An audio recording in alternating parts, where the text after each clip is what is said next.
غزو بدر کا مکمل تفصیلی واقعہ وہی کی تاریخی ایمان اور فوز دوست۔ غزو بدر اسلام کی پہلی بڑی جنگ تھی جس کا تذکرہ قرآن مجید میں بھی بڑے فخر اور واضح انداز میں آیا ہے۔ ہجرت کے 2 سال بعد 17 رمضان 2 ہجری کو یہ معرکہ پیش آیا۔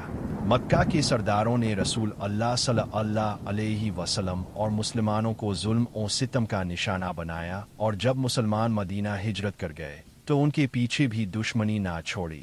مسلمانوں کے تجارتی قافلے لوٹے گئے، ان کے اموال ضبط کیے گئے۔ قافلہ اور لشکر کا سامنا۔ قریش کا ایک تجارتی قافلہ شام سے مکہ واپس آ رہا تھا جس کی قیادت ابو سفیان کر رہا تھا۔ نبی کریم صلی اللہ علیہ وسلم نے اس قافلے کو روکنے کا ارادہ کیا تاکہ اہل ایمان کے نقصان کا کچھ ازالہ ہو، لیکن قریش کو جب اس کی خبر ہوئی تو انہوں نے 1000 جنگجوؤں کا لشکر بدر کی طرف روانہ کر دیا۔ مسلمانوں کی تیاری۔ نبی کریم صلی اللہ علیہ وسلم نے مدینہ میں صحابہ سے مشورہ کیا۔ حضرت ابوبکر، حضرت عمر، حضرت مقداد اور حضرت سعد بن معاذ جیسے صحابہ نے دل و جان سے شرکت کی یقین دہانی کرائی۔ لشکر اسلام کی تعداد صرف 3 تھی، جن میں سے اکثر کے پاس جنگی ساز و سامان نہ تھا۔ نجمت مقام بدر مدینہ سے تقریباً 80 میل جنوب مغرب میں واقع ہے۔ اب صلی اللہ علیہ وسلم نے حکمت عملی سے پانی کے کنووں پر پہلے قبضہ کیا تاکہ کفار پیاس کی تکلیف میں رہے۔ رات کی عبادت۔ غزوہ سے 1 رات قبل نبی کریم صلی اللہ علیہ وسلم نے ساری رات اپنے خیمے میں سجدوں میں گزار دی۔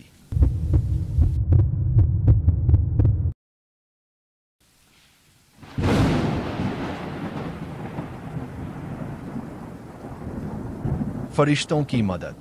اللہ تعالیٰ نے قرآن میں فرمایا، اور جب تم اپنے رب سے مدد مانگ رہے تھے تو اس نے فرمایا کہ میں تمہاری مدد کے لیے 1000 فرشتے یک کے بعد دیگرے نازل کر رہا ہوں۔ سورہ الانفال 9۔ جنگ کا آغاز۔ جنگ کی شروعات 3 بہادروں کے مقابلے سے ہوئی۔ مشرکین سے عتبہ، شیبہ اور ولید۔ مسلمانوں سے حضرت علی، حضرت حمزہ اور حضرت عبدہ۔ حضرت علی نے ولید، حضرت حمزہ نے شیبہ کو قتل کیا اور عبدہ زخمی ہو کر بعد میں شہید ہو گئے۔ مقتولین۔ ابو جہل جو قریش کا سب سے بڑا سردار تھا، حضرت معاذ بن عمرو اور حضرت معوذ کے ہاتھوں مارا گیا۔ مشرکین کے 70 افراد قتل ہوئے، 70 قیدی بنے۔ مسلمانوں میں 14 صحابہ شہید ہوئے، جن میں حضرت عبدہ، حضرت عمر اور حضرت حارث بن سما شامل ہیں۔ قیدیوں کے ساتھ حسن سلوک۔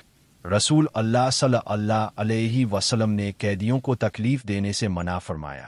صحابہ دت خود جوڑ زیرارات۔ قیدیوں کی رہائی۔ بعض قیدیوں کو فدیہ لے کر چھوڑا گیا، کچھ کو قرآن سکھانے کے بدلے آزاد کیا گیا۔ سیرت ابن شیم۔ ابو سفیان کا قافلہ بچ گیا۔